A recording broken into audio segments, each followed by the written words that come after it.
Bismillah, pada malam hari ini insya Allah kita akan membahas sejarah para sahabat Rasulullah Sallallahu Alaihi Wasallam. Karena memang mempelajari sejarah itu sangat penting sekali agar kita bisa mengambil ibrah atau mengambil pelajaran dari mereka. Bagaimana ketaatan mereka kepada Allah, bagaimana akhlak mereka, bagaimana juhudnya mereka terhadap dunia, bagaimana keimanan mereka, bagaimana keberanian mereka. Kemudian para sahabat Rasulullah Sallallahu Alaihi Wasallam juga, merekalah yang menemani Rasulullah Sallallahu Alaihi Wasallam ketika berjihad dan mengenalkan Islam ke berbagai macam pelosok. Kita lihat bagaimana mereka semangatnya berjihad memerangi orang-orang kafir, tetapi mereka sangat menyayangi orang-orang yang beragama Islam. Sebagaimana yang Allah sebutkan di dalam surah Al-Fat ayat 29, kata Allah Subhanahu wa taala, Muhammadur Rasulullah walladzina ma'ahu asyidda'u 'alal kuffar ruhama'u bainahum. Muhammad itu adalah utusan Allah dan orang-orang yang bersama dia adalah orang-orang yang sangat keras memerangi orang-orang kafir, tetapi mereka sangat berkasih sayang dengan sesama mereka, ya. Kemudian para sahabat Rasulullah Sallallahu Alaihi Wasallam, mereka juga adalah orang yang sangat bertakwa, kemudian sangat berilmu, dan mereka nomor satu di dalam beramal dan menyebarkan Islam.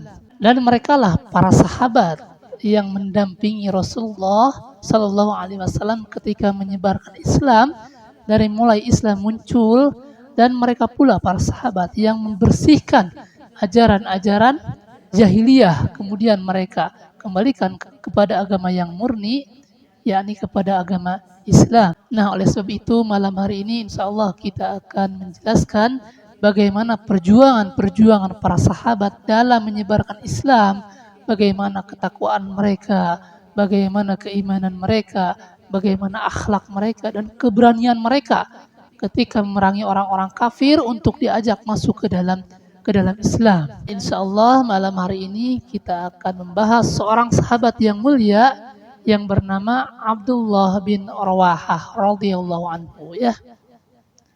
Baik, Abdullah bin Rawahah, beliau seorang sahabat yang wafat tahun 8 Hijriah di perang Mu'tah, yang insya Allah kita akan bahas nanti bagaimana keberanian beliau di dalam perang Mu'tah, ya. Mungkin ada orang yang bertanya, kenapa ketika disebutkan sejarah para sahabat itu yang disebutkannya adalah wafatnya mereka, bukan lahirnya mereka? Jawabannya karena ketika mereka lahir, penanggalan Hijriah itu belum ada. Sebab penanggalan Hijriah itu baru digagas oleh Umar bin Khattab radhiyallahu anhu, ya. Beda ketika kita menjelaskan tentang sejarah 4 imam mazhab misalnya, ya. Itu disebutkan tanggal lahirnya karena tanggal itu sudah ada. Tetapi para sahabat ketika mereka lahir itu belum ada penanggalan Hijriah, ya. Adapun kalau tanggal Masehi itu sudah ada, ya. Jadi sahabat Abdullah bin Rawahah, beliau wafat tahun 8 Hijriah yang bertepatan dengan 629 Masehi, ya. Nah, Abdullah bin Rawahah beliau seorang pemimpin, beliau juga seorang petarung, dan beliau seorang penyair, ya. Nah, kenapa status penyair di waktu itu sangat dispesialkan?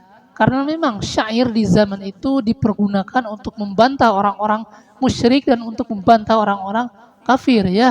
Jadi mereka membantah orang-orang kafir, orang-orang musyrik itu dengan syair, sehingga banyak sekali yang dipatahkan hujah mereka dengan syair, ya. Oleh sebab itu Rasulullah Shallallahu Alaihi Wasallam pun beliau mempunyai beberapa orang penyair, ya. Di antaranya adalah Abdullah bin Rawahah dan juga Hasan ibn Sabit radhiyallahu anhu, ya. Bahkan asbabun nuzul, sebab turun ayat surah As-Syu'ara ayat terakhir itu karena Abdullah bin Rawahah, beliau kan seorang penyair. Nah, di dalam surah As-Syu'ara ayat ke-224-nya diterangkan, wasyu'ara'u yattabi'uhumul ghawun, dan para penyair-penyair itu diikuti oleh orang-orang yang sesat. Ketika turun ayat tersebut yang menyebutkan bahwa para penyair itu diikuti oleh orang-orang yang sesat, maka beliau berhenti di dalam bersyair ya. Berhenti karena takut, beliau takut dikategorikan orang-orang yang sesat. Kemudian Allah turunkan ayat illal ladzina amanu wa amilus solihati wa zakarullaha katsira dan seterusnya. Kata Allah Subhanahu wa taala, kecuali orang-orang atau penyair-penyair yang beriman dan berbuat kebajikan dan banyak mengingat Allah dan mendapat kemenangan setelah terzalimi karena menjawab puisinya orang-orang kafir. Dan orang-orang yang zalim kelak akan tahu ke tempat mana mereka akan kembali ya. Nah, setelah turun ayat tersebut, maka Abdullah bin Rawahah beliau kembali bersair untuk membantah orang-orang kafir dan orang-orang musyrik ya. Oleh sebab itu Rasulullah mempunyai ahli syair ya. Bukan ahli musik, bukan para pemusik, bukan. Tetapi Rasulullah mempunyai para penyair untuk membantah orang-orang kafir dan untuk membantah orang-orang musyrik. Jadi kalau dikatakan Rasulullah mempunyai pemusik, keliru ya, bukan pemusik tetapi penyair. Salah satunya ini adalah Abdullah bin Rawahah yang kita sedang ceritakan kisahnya ya. Nah, jadi salah satu kelebihan Abdullah bin Rawahah, beliau itu seorang petarung, beliau seorang pemimpin, beliau seorang panglima perang dan beliau juga seorang penyair ya. Kemudian beliau juga salah seorang sahabat yang sejak kecil sudah pandai membaca dan menulis ya, dan juga pandai bersyair. Sedangkan di zaman itu orang yang pandai membaca dan menulis sejak kecil itu jarang sekali ditemukan. Nah, Abdullah bin Rawahah itu termasuk orang yang sangat pandai menulis dan membaca sejak beliau masih kecil. Kemudian beliau juga yakni Abdullah bin Rawahah seseorang yang sangat ikut berperan penting di dalam baiat Aqabah ya. Jadi baiat Aqabah itu yakni perjanjian bahwa orang-orang itu mereka harus meninggalkan perbuatan syirik, mereka juga harus menjaga Rasulullah SAW seperti menjaga keluarganya, menjaga istrinya dan juga menjaga anak-anaknya. Nah, di antara 12 orang tersebut yang diberikan tanggung jawab untuk mengatur baiat Aqabah, salah satunya adalah Abdullah bin Rawahah radhiyallahu anhu ya. Nah, baiat Aqabah itu keutamaannya sangat besar sekali, bahkan sampai disamakan dengan seperti berjihad ketika berperang ya. Karena di dalam baiat Aqabah itu kan seseorang perjanjian harus meninggalkan perbuatan-perbuatan syirik, harus meninggalkan perbuatan-perbuatan jahiliyah. Kemudian mereka berjanji untuk menjaga Rasulullah SAW seperti menjaga anaknya, menjaga istrinya, bahkan melebihi menjaga istrinya, melebihi menjaga anaknya dan melebihi menjaga keluarganya ya. Dan ketika Rasulullah SAW memberikan syarat kepada mereka, wahai para sahabat, maukah mereka berjanji untuk menjaga diri kami, kata Rasul, seperti menjaga istrimu, seperti menjaga anakmu, seperti menjaga keluargamu? Maka para sahabat menjawab waktu itu, kalau kami menyanggupi syaratmu wahai Rasulullah, apa jaminannya? Kata Rasulullah SAW, jaminannya adalah surga. Jadi luar biasa orang yang ikut dalam baiat Aqabah, sebenarnya mereka sudah dijamin oleh Rasulullah SAW dengan surga ya. Oleh sebab itu tadi di awal kami sebutkan keutamaan baiat Aqabah itu sangat besar sekali ya. Nah, kemudian sahabat Abdullah bin Rawahah, beliau juga seorang sahabat yang ikut di dalam perang Badar, di dalam perang Khandaq, di dalam perang Uhud dan di dalam perang Mu'tah ya. Nah, kemudian Abdullah bin Rawahah juga beliau itu membela Islam dan mengenalkan Islam bukan hanya dengan nyawa, bukan hanya dengan pedang, bukan hanya dengan syair, tetapi dengan taktik beliau ya. Ada kisah yang sangat menarik, yaitu ketika Abdullah bin Rawahah mengislamkan sahabat Nabi yang bernama Abu Darda radhiyallahu anhu ya. Jadi sahabat Abu Darda ini kan salah seorang sahabat Nabi yang memang orang yang terakhir masuk Islam. Jadi di kalangan para sahabat itu yang terakhir masuk Islam karena memang masih berat untuk meninggalkan meninggalkan berhalanya, yaitu Abu Darda ya. Bukan hanya di kalangan sahabat, di keluarganya pun Abu Darda itu termasuk orang yang memang sangat sulit untuk diajak masuk ke dalam Islam. Pernah oleh Abdullah bin Rawahah itu diajak untuk masuk ke dalam Islam dengan ceramah-ceramah beliau, tetapi Abu Darda beliau menolak karena mungkin hatinya masih berat untuk meninggalkan berhala tersebut. Nah, satu ketika ini kisahnya sangat menarik ya. Jadi Abdullah bin Rawahah mendatangi rumah Abu Darda secara diam-diam. Yakni dia menyelinap, mengintip-intip mendatangi rumah Abu Darda. Nah, setelah melihat Abu Darda keluar rumah, maka dia masuk ke rumah tersebut. Kemudian di dalamnya ada istrinya, yaitu Ummu Darda, dan istrinya Ummu Darda kalau tidak salah ini sudah masuk Islam duluan ya. Nah, kemudian Abdullah bin Rawahah masuk ke rumah Abu Darda. Setelah Abu Dardanya keluar, kemudian Abu Darda pura-pura bertanya kepada istrinya, "Wahai Ummu Darda, kemanakah Abu Darda?" Maka dijawab oleh istrinya, "Saudaramu," kata Ummu Darda, "saudaramu baru saja keluar." Jadi sebenarnya Abdullah bin Rawahah itu di zaman jahiliyah kan ada istilah dipersaudarakan ya. Persaudarakan antara si A dengan si B, si C dengan si D. Nah, jadi bukan saudara beneran, bukan. Nah, Abu Darda itu termasuk orang yang dipersaudarakan dengan Abdullah bin Rawahah. Makanya kata istri Abu Darda, "Saudaramu baru saja keluar." Padahal Abdullah bin Rawahah sudah mengetahui Abu Darda itu sudah keluar. Kemudian dia masuk ke rumahnya dan masuk ke kamar yang ada berhalanya ya. Jadi Abu Darda itu punya berhala yang di kepala berhala itu diikat oleh sebuah kain. Nah, kemudian beliau masuk ke dalam ruangan tersebut dan mengambil kampak dan beliau menghancurkan berhala tersebut berkeping-keping sambil bergumam. Kata Abdullah bin Rawahah, "Sesembahan selain Allah adalah batil," kata beliau. Kemudian beliau menghancurkan berhala tersebut, kemudian keluar dari ruangan tersebut. Nah, didengar suaranya oleh Ummu Darda. Kata Ummu Darda, "Kamu telah mencelakai aku," kata istri Abu Darda ya. Tetapi Abdullah bin Rawahah keluar meninggalkan Ummu Darda dan keluar meninggalkan rumah tersebut seolah-olah tidak terjadi apa-apa ya. Jadi beliau pulang meninggalkan rumah tersebut. Nah, beberapa saat kemudian Abu Darda pulang ke rumahnya dan didapati istrinya sedang menangis ya waktu itu.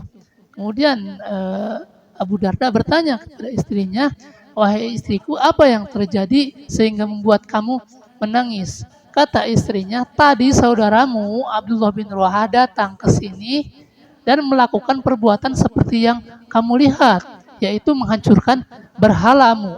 Nah, kemudian Abu Darda melihat berhalanya ternyata benar sudah hancur berkeping-keping. Maka Abu Darda marah besar. Tapi ketika dia marah, dia juga sambil berpikir. Jadi di samping dia marah, dia juga berpikir dan merenung. Kalau memang berhala ini punya kekuatan, punya kebaikan, punya kemanfaatan, pasti dia ketika dihancurkan akan bisa membela dirinya. Akhirnya dia mendatangi rumah Rasulullah SAW dan di sana sudah ada Abdullah bin Rawahah. Jadi Abdullah bin Rawahah mengira, wah ini bahaya nih, Abu Darda datang ke sini mau marah.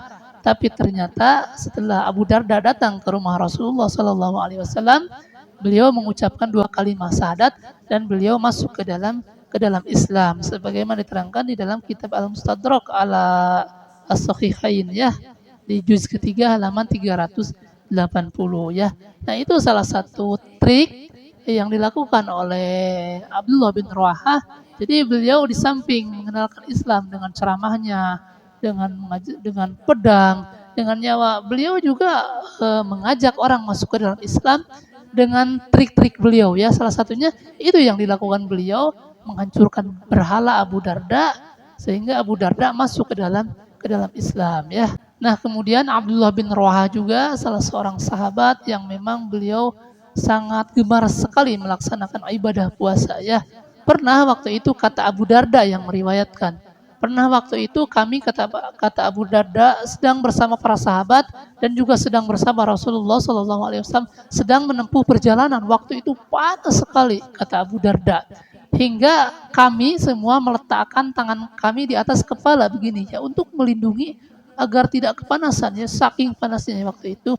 Dan waktu itu yang berpuasa kata Abu Darda itu ada 2 orang. Yang pertama Rasulullah SAW, yang kedua adalah Abdullah bin Rawahah ya. Itu disebutkan di dalam kitab Sahihul Bukhari hadis ke-1945 dan juga disebutkan di dalam kitab Sahihul Muslim hadis ke-1122 dan juga disebutkan di dalam hadis Abu Daud hadis ke-2409 dan juga disebutkan di dalam hadis Ibnu Majah yakni hadis ke-1662. Kemudian kata Zaid bin Arqam seperti yang disebutkan di dalam kitab Al-Maghazi, jadi setiap disebut nama Abdullah bin Rawahah, beliau selalu mendoakan kebaikan untuk Abdullah bin Rawahah, semoga Allah merahmati Abdullah bin Rawahah. Apa sebabnya? Zaid bin Arqam ketika disebut nama Abdullah bin Rawahah, beliau selalu mendoakan agar beliau mendapatkan rahmat Allah, karena dulu Zaid bin Arqam itu diasuh oleh Abdullah bin Rawahah. Jadi beliau adalah seorang yatim dan diasuh oleh banyak orang. Nah, ternyata di antara para pengasuhnya, dia mendapati bahwa Abdullah bin Rawahah itu salah seorang pengasuh yang sangat baik sekali, sangat pengasih sekali. Makanya ketika beliau mendengar nama Abdullah bin Rawahah disebut, beliau selalu mendoakan semoga Allah merahmati Abdullah bin Rawahah ya. Nah, kemudian peristiwa penting yang melibatkan sahabat Abdullah bin Rawahah yakni ketika terjadi perang Mu'tah ya. Di sana banyak sekali peran penting yang dilakukan oleh Abdullah bin Rawahah, bagaimana keberanian beliau di perang Mu'tah, bagaimana beliau mensupport sahabat-sahabat yang lain di perang Mu'tah. Sebelum kita menjelaskan bagaimana keberanian Abdullah bin Rawahah memerangi orang-orang Romawi di perang Mu'tah, bagaimana beliau memberikan support kepada para sahabat-sahabat yang lain ketika berjihad untuk melawan orang-orang Romawi, maka kita sedikit bahas asal-usul terjadinya perang Mu'tah ya. Jadi dulu Rasulullah SAW itu sering sekali mengutus para sahabat untuk mendatangi raja-raja atau gubernur untuk masuk ke dalam Islam ya. Jadi waktu itu juga beliau mengutus Al-Haris untuk mendatangi Sarahabil bin Amr al-Ghassani agar mereka masuk ke dalam Islam. Tetapi setelah sampai di sana, Al-Haris itu dicegah oleh Sarahabil, kemudian ditangkap, kemudian Sarahabil memerintahkan kepada anak buahnya untuk menangkap Al-Haris. Kemudian Al-Haris ini diikat, kemudian sudah diikat, dipenggal kepalanya oleh Sarahabil ini ya, sehingga beliau meninggal. Dan perkara seperti ini adalah pelanggaran, jadi tidak boleh seorang utusan itu dibunuh. Dan sebelumnya utusan-utusan Rasulullah SAW ketika mengutus ke raja-raja, ke para gubernur, ke kabilah-kabilah, itu tidak ada utusan Rasulullah SAW yang dibunuh, tidak ada. Kecuali Al-Haris ini, ketika diutus, beliau justru dibunuh oleh Sarahabil bin Amr al-Ghassani ya. Nah, peristiwa terbunuhnya Al-Haris ini yang dibunuh oleh Sarahabil ini itu disebutkan di dalam kitab Al-Isbah juz 1 halaman 589. Nah, setelah Rasulullah SAW mendengar kematian utusan beliau yakni Al-Haris, maka Rasulullah sangat sedih dan sangat prihatin. Kemudian beliau mengumpulkan para sahabat, kemudian mendorong para sahabat untuk berjihad ke tempat tersebut ya. Kemudian Rasulullah mengumpulkan para prajurit, waktu itu terkumpul 3.000 orang prajurit dan mereka bermarkas di Al-Juruf ya. Al-Juruf itu yakni tempat terletak 1 mil dari kota Madinah. Nah, ketika Rasulullah mengutus mereka untuk berjihad ke Mu'tah, Rasulullah menjadikan 3 orang, yakni 3 orang panglima perang. Yang pertama adalah Zaid bin Harisah, yang kedua Ja'far bin Abi Thalib, yang ketiga adalah Abdullah bin Rawahah ya. Kemudian Rasulullah berpesan kepada mereka, ajak dulu mereka ke dalam Islam. Jika mereka mau, maka tidak boleh menumpahkan darah mereka. Tapi jika mereka tidak mau dan membangkang, maka mintalah kepada Allah dan perangi mereka ya. Jadi sebelum diperangi itu diajak dulu masuk ke dalam Islam. Kalau ternyata mereka mau masuk ke dalam Islam, maka tidak boleh membunuh mereka, tidak boleh memerangi mereka. Artinya darahnya haram ya. Tapi kalau mereka tidak mau diajak untuk masuk ke dalam Islam, maka mintalah kepada Allah dan perangilah mereka, kata Rasulullah Shallallahu Alaihi Wasallam. Nah, saat Abdullah bin Rawaha mau berangkat ke Mu'tah, mau berperang, maka beliau menangis ya. Sehingga para sahabat-sahabat yang lain dan yang mengantarnya, beliau bertanya, kenapa? Ada apa dengan kamu, wahai Abdullah bin Rawaha, sehingga kamu menangis? Kemudian Abdullah bin Rawaha menjawab, kata Abdullah bin Rawaha, demi Allah, saya menangis bukan karena saya mencintai dunia, atau saya menangis bukan karena berpisah dengan kalian, bukan. Tetapi saya teringat ketika Rasulullah membacakan ayat di dalam surah Maryam ayat 71, kata Rasul sallallahu alaihi wasallam, Allah Subhanahu wa taala berfirman, wa im minkum illa wariduha kana ala rabbika hatman maqdiyya. Dan tidak ada seorang pun dari kalian melainkan akan mendatangi neraka itu. Hal itu bagi Tuhanmu adalah suatu kemestian yang sudah ditetapkan. Nah, kata Abdullah bin Rawaha, aku tidak tahu apakah aku bisa keluar sesudah aku mendatangi neraka tersebut. Itu diterangkan di dalam kitab Hilyah Aulia juz 1 halaman 118 ya. Jadi beliau menangis bukan karena cinta dengan dunia, bukan.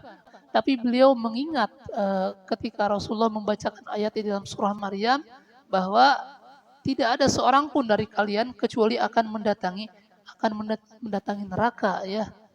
Nah, oleh sebab itu beliau menangis takut tidak bisa keluar lagi ya.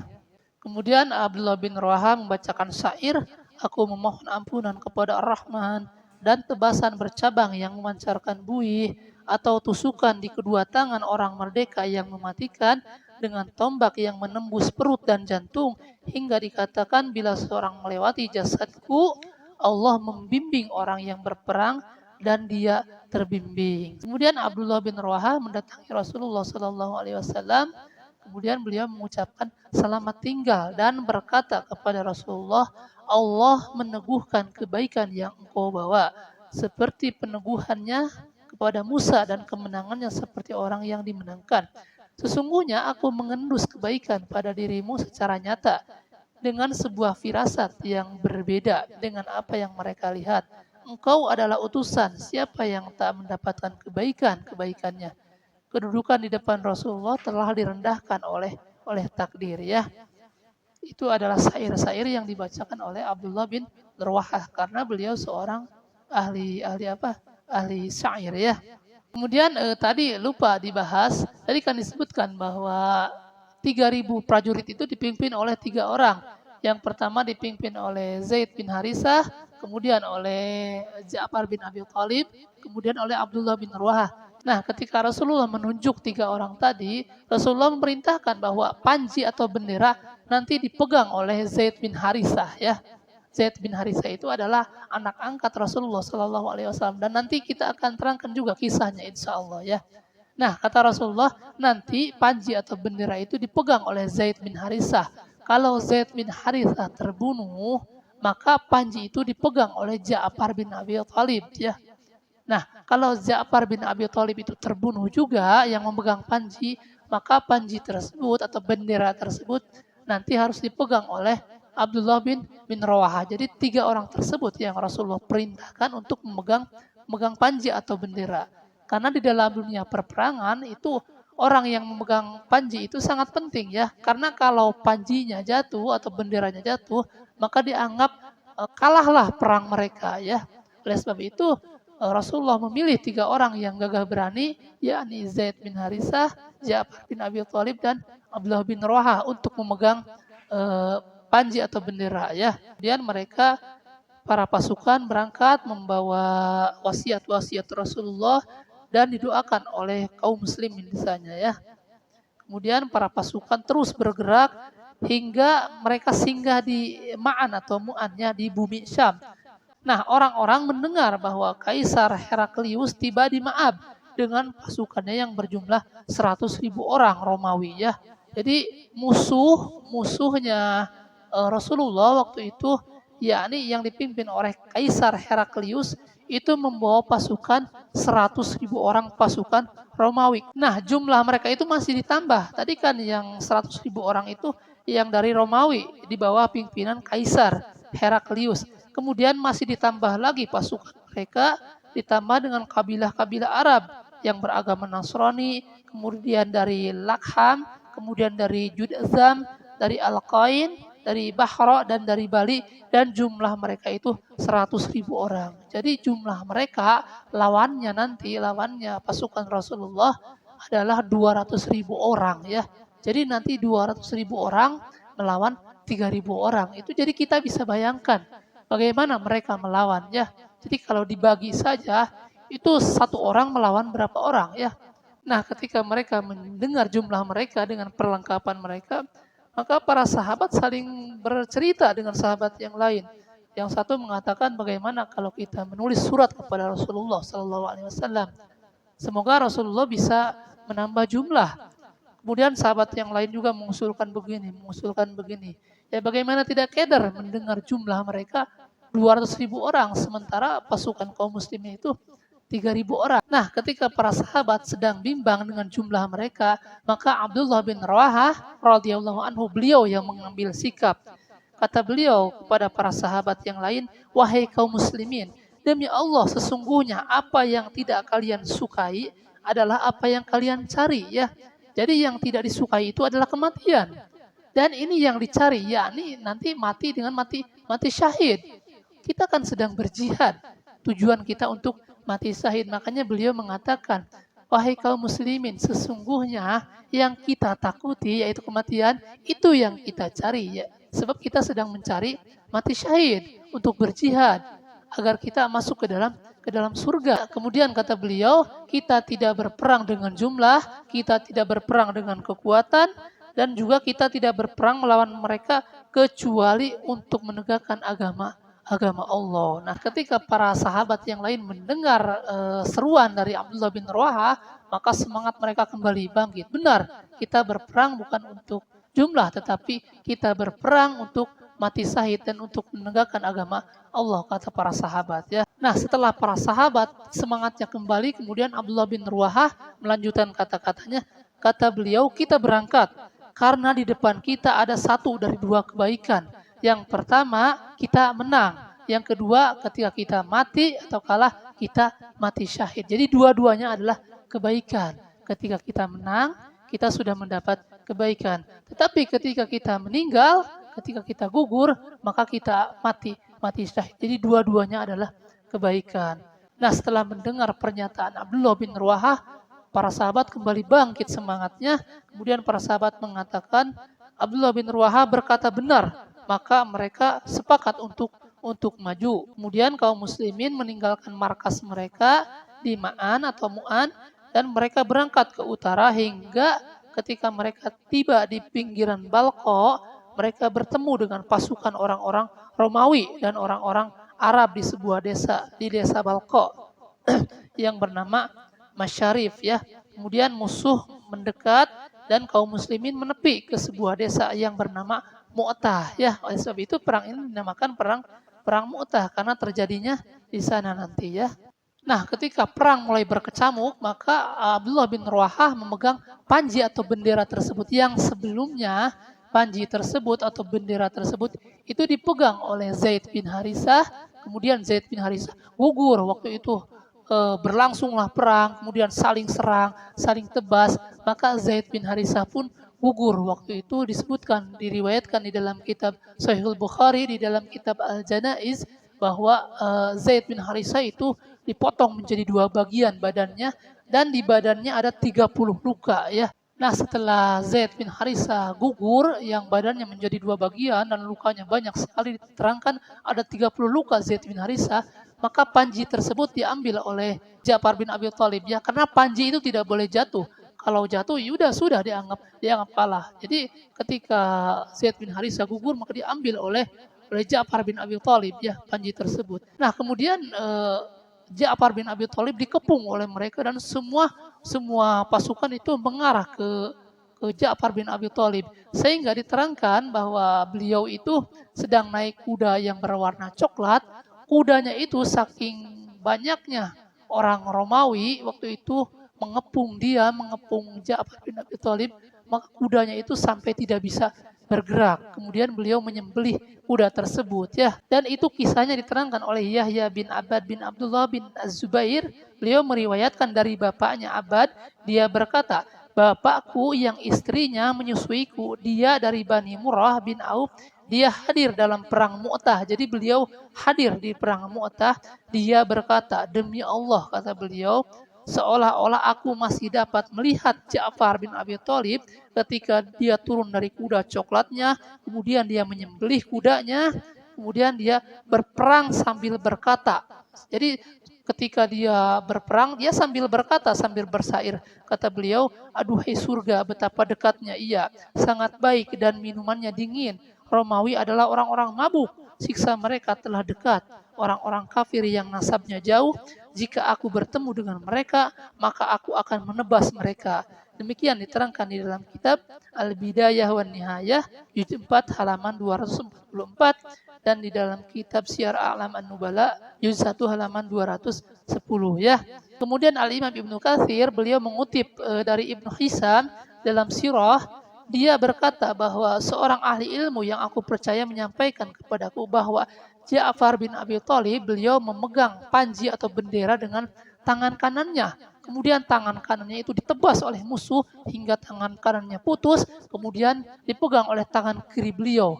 Jadi tangan kanannya putus ketika memegang panji, kemudian beliau pegang dengan tangan kiri. Kemudian tangan kiri beliau juga ditebas oleh orang-orang Romawi sehingga bendera tersebut atau panji tersebut beliau peluk dengan sisa lengannya ya, sisa lengan atasnya. Jadi kalau diputus tangannya sampai sini, kemudian yang kiri juga diputus sampai sini, jadi beliau peluk seperti ini karena bendera tidak boleh jatuh. Begitulah keberanian para sahabat. Itu sudah darah bercucuran, kemudian tangannya putus, tangan kirinya putus, tangan kanannya putus. Itu bukannya lari, bukan. Tetapi beliau peluk bendera tersebut karena itu adalah simbol. Jika bendera jatuh maka dianggap kalah. Kemudian beliau peluk bendera tersebut atau panji tersebut. Kemudian beliau ditusuk dan dibunuh. Dan diterangkan juga bahwa badan beliau menjadi dua bagian juga. Dan beliau meninggal di usia 33 tahun sebagaimana diterangkan di dalam kitab Al-Bidayah wan Nihayah juz 4 halaman 244 ya. Nah, ketika Zaid bin Harithah gugur, kemudian Ja'far bin Abi Thalib gugur, kemudian bendera tersebut atau panji tersebut dipegang oleh Abdullah bin Ruwahah. Kemudian beliau melaju di atas kudanya sambil berkata, sambil bersair, aqasamtu billahi latanzilinna ta'iatan aw latukrihinna. Kata beliau, aku bersumpah demi Allah, kamu harus turun dengan sukarela atau kamu akan dipaksa. Jadi dia berbicara kepada dirinya sendiri untuk memotivasi dirinya sendiri. Karena kan setelah beliau melihat bahwa Zaid bin Harithah gugur, kemudian Ja'far bin Abi Thalib juga gugur, badan mereka dipotong menjadi dua bagian. Maka beliau mengatakan kepada diri sendiri, aku bersumpah demi Allah, kamu harus turun. Kamu harus turun untuk berperang, untuk turun dari kuda dengan sukarela atau kamu akan dipaksa. Yakni dipaksa oleh diri sendiri. Jadi dia berbicara kepada diri sendiri untuk memotivasi diri sendiri. Apakah kamu mau turun dengan sukarela atau kamu mau turun dipaksa? Jadi beliau bersair untuk menyemangati dirinya sendiri. Kemudian kata beliau, in ajlaban nasu wasyadduranna mali araki takrohinal jannah. Bila pasukan sudah berperang dan senjata berdenting, mengapa aku melihatmu tidak suka surga? Jadi sudah jelas-jelas di depan mata orang saling tebas sehingga suara pedang saling beradu, saling berdenting, dan surga sudah di depan mata, yakni kalau dia meninggal balasannya surga. Kemudian kata beliau, qad talama qad kunti mutmainnah hal atat illa nutfatun fi syannah. Sudah lama kamu dalam ketenangan, bukankah kamu hanya setetes air dalam wadah? Nah, syair ini diterangkan di dalam kitab Al-Hilyah Al-Auliya juz 1 halaman 19. Kemudian beliau melanjutkan syairnya, ya nafsu in la tuqtali tamuti hadza himamul mauti qad laqiti. Kata beliau, jiwaku, bila kamu tidak gugur, maka kamu juga akan mati. Lihatlah ketetapan kematian sudah tiba. Jadi beliau berbicara kepada dirinya sendiri, wahai jiwa, kata beliau, bila kamu tidak gugur, kamu juga akan mati. Jadi kalau tidak gugur sekarang, mati syahid, nanti juga akan mati. Lihatlah ketetapan kematian sudah tiba. Kemudian kata beliau, wa ma tamannaiti faqad u'titi in taf'ali fi'lahuma huditi wa in ta'akharti faqad syakiti. Kata beliau, apa yang kamu inginkan sudah diberikan kepadamu. Bila kamu melakukan seperti yang dilakukan oleh keduanya, yakni yang dilakukan oleh Ja'far bin Abi Thalib, yang dilakukan oleh Zaid bin Harisah tadi, maka kamu telah diberi petunjuk. Dan bila kamu mundur, maka kamu akan celaka, ya. Nah, jadi beliau bersair ketika maju di atas kuda untuk berperang, ini untuk memotivasi diri sendiri, ya. Ketika sedang melihat kawan-kawannya sudah gugur, dipotong, badannya dipotong-potong, kemudian lukanya sedemikian rupa, sehingga beliau memotivasi diri sendiri, ya, untuk menyemangati diri sendiri, ya. Nah, kemudian Abdullah bin Ruahah turun dari kudanya, kemudian sepupunya datang memberikan daging yang ada tulangnya, ya.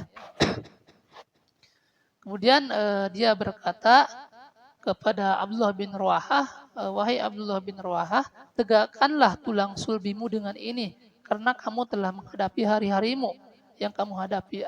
Artinya dia sudah capek berperang, kemudian sudah perjalanan jauh, maka dikasihlah daging, ya, daging yang bertulang oleh sepupunya. Nah, kemudian beliau menggigit daging tersebut. Nah, di salah satu sudut itu perang sudah berkecamuk. Kemudian dia letakkan daging tersebut dan dia berkata kepada dirinya sendiri, apakah kamu masih di dunia? Kemudian dia meletakkan daging tersebut, kemudian dia ambil pedangnya, kemudian langsung dia berperang melawan musuh-musuh dari Romawi tersebut. Dan akhirnya lama bertarung, lama berperang, kemudian Abdullah bin Rawahah gugur juga, ya. Beliau gugur, dibunuh oleh orang-orang Romawi, ya. Dan disebutkan bahwa mereka gugur itu di hari kelima kalau tidak salah, ya. Jadi di hari pertama, kedua, ketiga terus mereka berperang. Nah, di hari kelima barulah Zaid bin Harisah, Ja'far bin Abi Thalib dan juga Abdullah bin Rawahah waktu itu mereka gugur di medan perang. Nah, setelah Zaid bin Harisah gugur, kemudian Ja'far bin Abi Thalib gugur, kemudian Abdullah bin Rawahah gugur, maka panji tersebut kan harus ada yang megang. Sebab kalau panji tersebut jatuh, itu sudah dianggap perangnya dianggap kalah. Maka diambil oleh salah seorang pejuang dari Ansor yang bernama Thabit bin Akram. Kemudian beliau berkata, wahai kaum muslimin, bersepakatlah siapa yang akan memegang panji ini. Jadi beliau memegang bingung sebab kan tidak ada perintah dari Rasulullah. Tadi kan Rasul menyebutkan bahwa panji ini pegang oleh Zaid bin Harisah. Jika Zaid bin Harisah meninggal, maka dipegang oleh Ja'far bin Abi Thalib. Jika Ja'far bin Abi Thalib gugur, maka pegang oleh Abdullah bin Rawahah. Nah, sekarang tiga-tiganya sudah meninggal. Maka Thabit bin Akram beliau bertanya kepada kaum muslimin yang lain, bersepakatlah kalian siapa yang akan memegang panji tersebut. Maka kawan-kawan yang lain mengatakan, sudah kamu saja. Maka Thabit bin Akram menjawab, tidak. Artinya orang yang memegang panji itu harus benar-benar orang yang kuat. Maka waktu itu datanglah Khalid bin Walid radhiyallahu anhu, ya. Maka kata Thabit bin Akram, wahai Khalid bin Walid atau Abu Sulaiman, peganglah panji ini. Kata Khalid bin Walid, tidak, kamu saja yang pegang. Kamu kan hadir di perang Badar. Tidak, kata Thabit bin Akram, saya memegang ini untuk diberikan kepadamu. Nah, kemudian Thabit bin Akram beliau berbicara kepada teman-temannya yang lain, bagaimana kalau panji ini dipegang oleh Khalid bin Walid? Apakah kalian setuju? Maka semua menyetujuinya. Akhirnya panji itu dipegang oleh Khalid bin Walid, ya. Nah, kelebihan Khalid bin Walid radhiyallahu anhu, beliau itu dua-duanya bisa digunakan saat berperang. Jadi tangan kirinya bisa bermain pedang dan tangan kanannya pun bisa bermain pedang. Oleh sebab itu ketika dia diberikan panji, kalau yang lain mungkin hanya memegang panji itu susah, karena panji itu kalau tidak dipegang dengan dua tangan itu berat. Nah, Khalid bin Walid radhiyallahu anhu, beliau sudah terbiasa, tangan kanannya biasa bermain pedang dan tangan kirinya pun selalu menggunakan pedang. Jadi kalau beliau bertarung itu selalu dengan dua pedang. Sehingga ketika beliau memegang panji tersebut, tangan kirinya memegang panji dan tangan kanannya dia memegang pedang. Sehingga beliau bisa mengendalikan keadaan, kemudian beliau bisa dobrak pertahanan musuh ya. Kemudian beliau juga menata ulang pasukannya. Jadi disebutkan bahwa yang asalnya itu beberapa hari itu pasukan yang di depan itu terus mereka di depan tidak pernah di apa namanya diacak-acak ke belakang. Setelah yang memimpin adalah Khalid ibn Walid, maka pasukan mereka diacak-acak, yang asalnya di belakang mereka dikedepankan, yang asalnya di depan mereka ke belakang, yang asalnya di kiri mereka di kanan. Demikian terus diacak-acak dan mereka disuruh memakai pakaian yang baru ya. Kemudian Khalid ibn Walid memerintahkan kepada pasukannya untuk mundur secara perlahan-lahan, artinya ini adalah trik beliau, adalah taktik beliau, bukan mundur untuk pulang, bukan. Beliau menyuruh kepada mereka, kita mundur pelan-pelan ya. Kemudian ketika sudah mundur pelan-pelan, itu kan ada istirahatnya. Kemudian istirahat dan memerintahkan kepada pasukannya, malam ini kalian jangan tidur. Dan selama semalaman Khalid bin Walid mengatur tentang teknik perang, strategi perang. Kemudian mereka disibukkan dengan sholat malam. Kemudian mereka disibukkan dengan membaca Al-Quran dan ibadah yang lainnya. Intinya mereka tidak tidur. Kemudian Khalid bin Walid mengatur taktik perang, diantaranya beliau menyuruh kepada pasukannya untuk memakai pakaian baru ya. Kemudian mengacak-ngacak apa namanya pasukannya, yang asalnya di depan kemudian diganti ke belakang, yang asalnya di kiri kemudian diganti ke kanan, dan mereka dibuat dengan beberapa kelompok ya. Kemudian ketika mulai berperang, beliau Khalid bin Walid memerintahkan kepada pasukannya, kalian maju per kelompok ya, mungkin 40 orang, 50 orang per kelompok, tapi kalian harus memakai apa namanya batang kurma atau daun kurma untuk memukul-mukul apa namanya pasir, sehingga pasir itu menjadi debunya ke atas semua. Jadi pasukan mereka itu tidak terlihat, dan ini adalah teknik atau triknya Khalid bin Walid. Jadi para musuh nanti mengira ketika mereka datang, satu rombongan datang, kemudian bajunya baru dan bukan yang kemarin yang di depan, bukan. Nah, itu dianggapnya oleh musuh itu ada bantuan baru yang datang ya. Kemudian datang mereka dengan kudanya, dengan debu mengepul ke atas sehingga tidak terlihat berapa jumlah mereka. Kemudian datang lagi pasukan yang lain, terus seperti itu. Nah, perlahan-lahan apa namanya pasukan musuh dengan teknik yang diajarkan oleh Khalid bin Walid, pasukan musuh mulai mundur ya. Dan ketika pasukan musuh mundur, maka Khalid bin Walid melarang mereka, jangan kejar mereka, biarkan mereka, kemudian kita kembali ya. Nah, di perang inilah Rasulullah Shallallahu Alaihi Wasallam menamai Khalid bin Walid dengan Saifullah atau pedang Allah ya.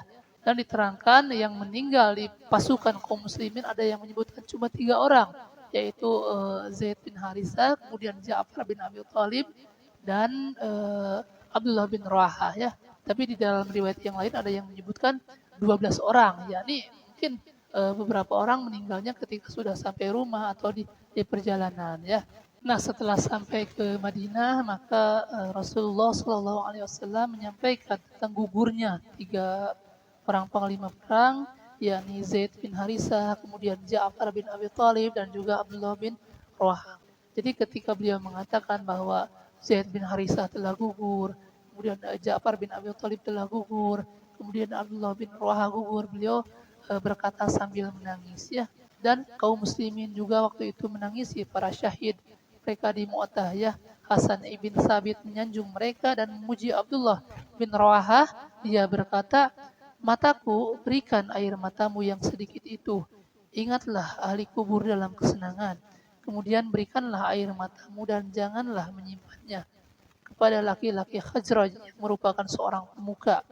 Berita gugurnya mereka telah sampai kepada kita dan kita cukup dengan rasa bela sungkawa dan tanpa berbahagia kita melewati waktu malam. Kemudian Ka'ab bin Malik juga, beliau berkata, Allah bersalawat kepada mereka wahai anak-anak muda. Jasad-jasad mereka disirami oleh hujan yang deras. Mereka menahan jiwa mereka di Mu'tah. Demi Allah, menghindari kehinaan, maka mereka menolak untuk mundur. Nah, demikianlah kaum muslimin kisah sahabat yang mulia yaitu Abdullah bin Ruwahah.